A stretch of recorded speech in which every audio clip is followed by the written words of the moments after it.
review on my 2020 Oldtown Bigwater 132 PDL. I'm going to start here on the front. Got a one-handed bungee with probably 25 feet of rope that I added in case I need to tie off to something, get a tow in, or yeah. Got a nice lid. It's got a curved gasket on the inside with a curved lip, so that way it's really hard for water to get inside. The inside stays pretty dry. I have my transducer cable all bunched up here. It comes stock with this battery bag. I stick my 10 amp hour Nocqua battery in there. I have the wire comes through this through hole kit that goes down to the scupper where you have the transducer mount right under there in front of the PDL drive. Next up, we have these two deck plates. You can screw into them to put in like a Scotty mount from Railblaza or Yak Attack mount for fish finder, whatever gear you want to add. If you get tired of it, you can order from Oldtown new plates and replace them through these two screws here, and your kayak will go back to being stock. Next, we have these two locking knobs for the PDL drive. It keeps your drive into the kayak. You've got this lock right here, which I'm not going to turn because I have my drive on the ground, but that locks the drive down in place, and then you just pedal. You have this resting plate right here, so when you pick the drive up, it goes and sits up there and keeps it out of the way. So if you need to work on the prop or get something untangled from the propeller, because eelgrass is going to be an issue.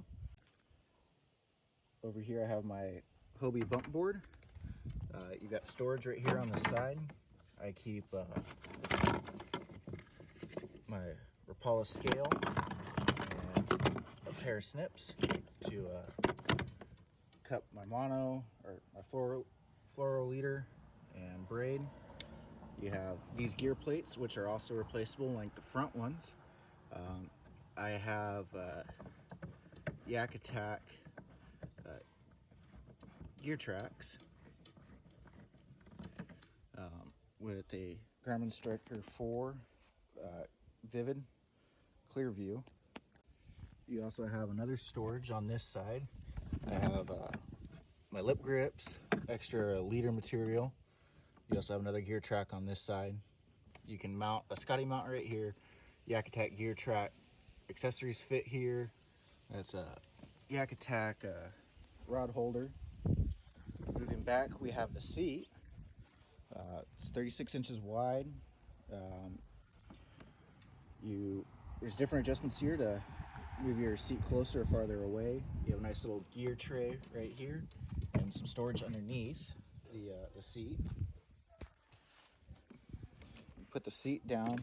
You have buckles right here that hold the seat. I've already done them.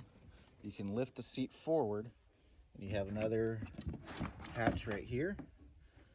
You can hide a battery pack or something there. It's not really super accessible when you're on the water, just because you have to move the seat out of the way, but it's good if you're trying to hook up different accessories and run cables. The Oldtown Bigwater 132 PDL comes with this front-facing rod holder and two rear-facing rod holders. This is my kayak crate. I just finished putting it together today. Just two milk crates, bungee, and rod holders from Amazon. I think they're like 20 bucks each. You come back here and we have the rudder. You take this bungee off, you just pull it down, and your rudder handle is right here. You move it back and it goes down. I'll leave it halfway up. You come to the other side, your steering handle is right here.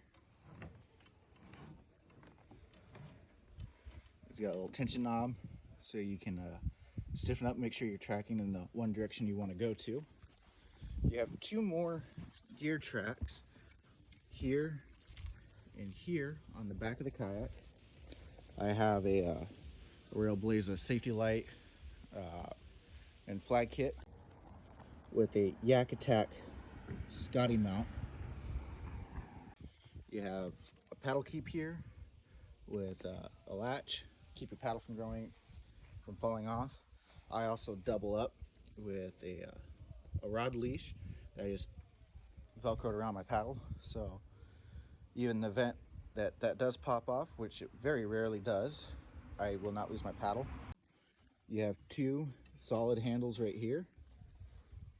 You have this molded in handle in the front, and then in the rear back here there's another molded in handle on the bottom. This is pre-tapped for a power pole plate.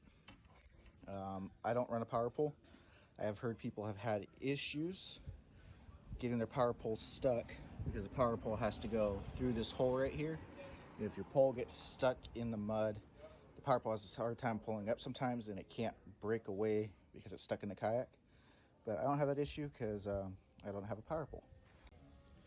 As you can see, the tank well is fairly large. This is a square milk crate. You can see there's plenty of room in the front and in the back. One issue I do have with it is I can't put my rod holders on the left or the right because it tapers down to the side right here, but this is going to work just fine. It is a very deep tank well, so you don't have to worry about anything rolling out of your kayak. It's got another one-handed bungee similar to the front on the back that I have wrapped around my rod holder to keep the crate in case I were to roll. I have not rolled yet in this. It is a very stable kayak. Like I said, the kayak is 36 inches across.